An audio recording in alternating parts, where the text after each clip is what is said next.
Hi all welcome to Blasters arena. ഇന്നലെ super league കേരളയിൽ നടന്ന മത്സരത്തിൽ മലപ്പുറവും കാലിക്കറ്റും സമനിലയിൽ പിരിയുകയാണ് ചെയ്തിട്ടുള്ളത്. രണ്ട് ടീമുകളും 3 ഗോളുകൾ വീതമാണ് നേടിയിട്ടുള്ളത്. മഞ്ചേരി പയ്യനാട് സ്റ്റേഡിയത്തിൽ വെച്ചുകൊണ്ട് നടന്ന മത്സരത്തിൽ ഒരു ഘട്ടത്തിൽ 1-നെതിരെ 3 ഗോളുകൾക്ക് മലപ്പുറം FC പിറകിൽ പോയിരുന്നു. പക്ഷേ പിന്നീട് അവസാനത്തിൽ 2 ഗോളുകൾ തിരിച്ചടിച്ചുകൊണ്ട് മലപ്പുറം FC സമനില പിടിച്ചു വാങ്ങി എന്നുള്ളതാണ്. നമുക്കറിയാം, കോഴിക്കോടിന് വേണ്ടി മുഹമ്മദ് അജ്സൽ മത്സരത്തിൽ ഇരട്ട ഗോളുകൾ നേടിയിട്ടുണ്ട്. കൂടാതെ ഒരു ഗോൾ പ്രശാന്തിന്റെ വകയായിരുന്നു. അതേസമയം മലപ്പുറത്തിന് വേണ്ടി ഐറ്റോർ, നിതിൻ, ജോൺ കന്നഡി എന്നിവരാണ് ഗോളുകൾ നേടിയിട്ടുള്ളത്.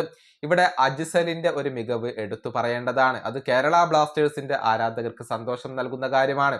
ഇന്നലത്തെ മത്സരത്തിൽ ഇരട്ട ഗോളുകൾ നേടിക്കൊണ്ട് പ്ലെയർ ഓഫ് ദി മാച്ച് പുരസ്കാരം സ്വന്തമാക്കിയ അജ്സൽ യഥാർത്ഥത്തിൽ കേരള ബ്ലാസ്റ്റേഴ്സിന്റെ താരമാണ്. ബ്ലാസ്റ്റേഴ്സിന്റെ റിസർവ് ടീം അംഗമാണ് അജ്സൽ. അദ്ദേഹം കേരള ബ്ലാസ്റ്റേഴ്സിന്റെ റിസർവ് ടീമിന് വേണ്ടി സ്ഥിരതയാർന്ന പ്രകടനം നടത്തുന്ന താരമാണ്. എപ്പോഴും ഗോളുകളൊക്കെ നേടാൻ കഴിഞ്ഞിട്ടുള്ള ഒരു താരമാണ് അദ്ദേഹം.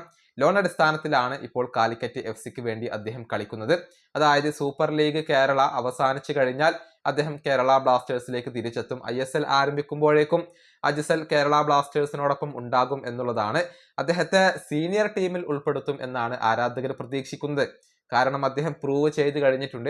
മികച്ച പ്രകടനമാണ് സമീപകാലത്ത് അദ്ദേഹം പുറത്തെടുത്തിട്ടുള്ളത്.